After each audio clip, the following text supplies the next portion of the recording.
మన ప్రభువును మన రక్షకుడునైన ప్రభువైన యేసుక్రీస్తు నామములో మీ అందరికీ కూడా వందనాలు తెలియజేస్తా ఉన్నాను. చిన్న వాక్యాన్ని ధ్యానం చేసుకుందాం. యెహెజ్కేలు గ్రంథము 28వ అధ్యాయంలో 1వ వచనం చూసినట్లయితే, నరపుత్రుడా, తూరు అధిపతితో ఇలాగు ప్రకటింపుము, ప్రభువుకు యెహోవా సెలవిచ్చిందేమనగా, గర్విష్ఠుడవై నేనొక దేవతనైనట్టు సముద్రము మధ్యను నేను ఆసీనుడనై ఉన్నాను అని నీవు అనుకుంటున్నావు. నీవు దేవుడువు కాక మానవుడివై ఉండియు దేవునికి తగినంత అభిప్రాయము కలిగి ఉన్నావు.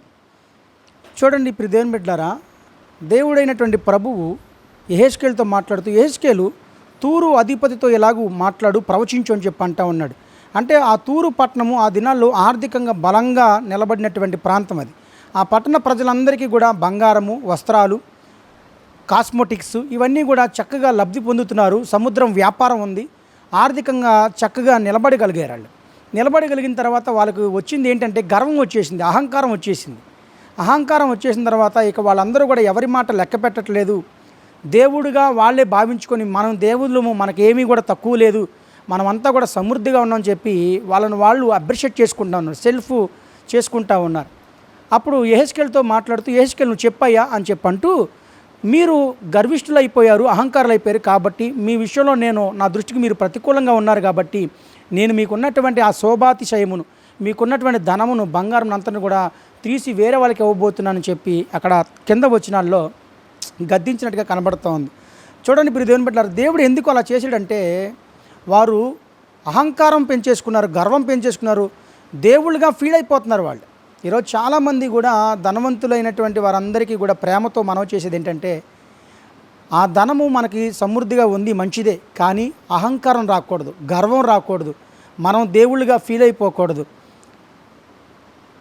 అహంకారం వెంబడి అవమానం వచ్చును, నాశనం ముందు గర్వం నడుచును అని చెప్పి లేఖనాలు సెలవిచ్చినట్టుగా ధనవంతులైనటువంటి వారు జాగ్రత్త పడి ఉండాలి.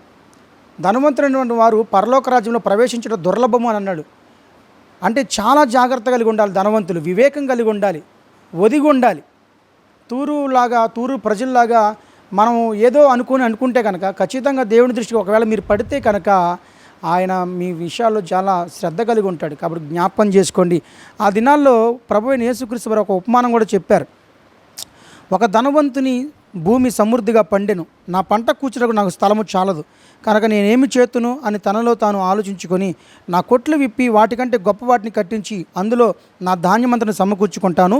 అప్పుడు నా ప్రాణంతో అనేక సంవత్సరములు విస్తారమైన ఆస్తి ఉంది, ఆహారం ఉంది, వస్త్రాలు అన్నీ ఉన్నాయి, తినుము త్రాగుము సంతోషించని చెప్పుకుందునని చెప్పని అన్నాడు. అతడు కూడా అతిశయపడ్డాడు, గర్వంతో నటించాడు, అహంకారంతో ఉన్నాడు ఆస్తిని బట్టి.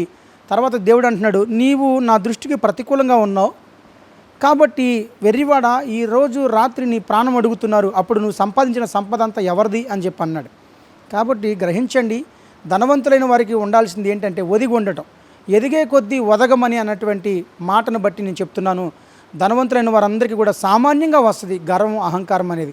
అవి వచ్చినప్పుడు దేవుని దృష్టికి ఒకవేళ ప్రతికూలంగా మీరు కనబడితే అది మామూలుగా ఉండదని నేను సేవకుడికి తెలియజేస్తాను. చూడండి, కోటీశ్వరుడు ఆ దినాల్లో యోబు, ఊజు దేశమందు యోబు అని ఒక మనుష్యుడు ఉండెను. అతడు యథార్థవర్తుడును న్యాయవంతుడనై ఉండి దేవుని యందు భయభక్తులు కలిగి చెడుతనము విసర్జించిన వాడు. ఆయనకి ఏముంది ఆస్తి అంటే 7,000 గొర్రెలు, 3,000 ఒంటెలు, 500 జతల ఎద్దులు, 500 ఆడగాడిదలు, బహుమంది పనివారు ఉన్నారు. కానీ దేవుని యందు భయభక్తులు కలిగి ఆ ధనాన్ని బట్టి అతిశయించలేదు, గర్వించలేదు, చక్కగా ఆయన దేవుని యందు భయభక్తులతో ఉన్నట్టుగా కనబడుతుంది. అలాగ ఉండాలి.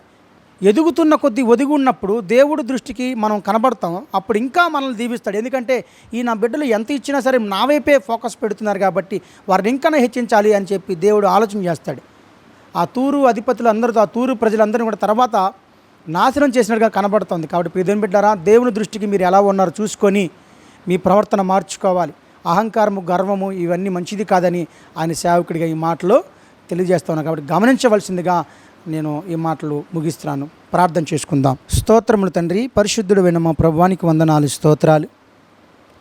ఎవరూ కూడా ఉన్నటువంటి ఆ ధనమును బట్టి అహంకారం రాకూడదని, గర్వం రాకూడదని, ఎదిగే కొద్దీ ఒదిగి ఉండాలని చెప్పినటువంటి మాటలన్నింటినీ కూడా ఈ యొక్క జనుల మధ్యలోకి ఈ వీడియోని తీసుకెళ్ళి తద్వారా వారు మారు మనసు పొంది ఒదిగి ఉండాలని, ఇంకా నువ్వు హెచ్చించబడాలని, దేవునికి లోబడి ఉండాలని వారికి నేర్పించమని తెలియజేసిన వర్తమానం బట్టి స్తుతిస్తున్నాను, ఘనపరుస్తున్నాను. అలాగే మా బిడ్డలందరినీ కూడా జ్ఞాపకం చేసుకోండి. ఆర్థికంగా, ఆరోగ్యంగా, ఆత్మీయంగా బలపరిచి కావాల్సిన ఆహారము, వస్త్రములు, సంతోషములు, సమృద్ధిని దయచేయమని. అనారోగ్యంతో బాధపడుతున్న బిడ్డలను జ్ఞాపకం చేసుకోండి. అలాగే అనారోగ్యంతో ఉన్నటువంటి హాస్పిటల్లో ఉన్న వారిని కూడా జ్ఞాపకం చేసుకోండి. ఆర్థిక ఇబ్బందుల్లో బాధపడుతున్న వారిని జ్ఞాపకం చేసుకోండి. గర్భఫలం లేని వారిని జ్ఞాపకం చేసుకోండి. వివాహాలు జరగక ఉన్నవారిని జ్ఞాపకం చేసుకుని వారందరికీ కూడా కావాల్సిన ఎక్విప్మెంట్తో కూడా సహాయం చేసి పెట్టి మహిమ, ఘనత, ప్రభావాన్ని మీరే పొందమని మా ప్రభువును మా రక్షకుడునైన యేసుక్రీస్తు ప్రభువు నామమున ప్రార్థించి వేడుకుంటున్నాము తండ్రి. ఆమేన్. ఆమేన్. మంచిది ప్రియదేవుని బిడ్డలారా, ఈ వాక్యం మీకు దీవెనకరంగా ఉన్నట్లయితే కనుక షేర్ చేయండి, సబ్స్క్రైబ్ చేయండి. God bless you. God bless to all. షాሎም టు ఆల్.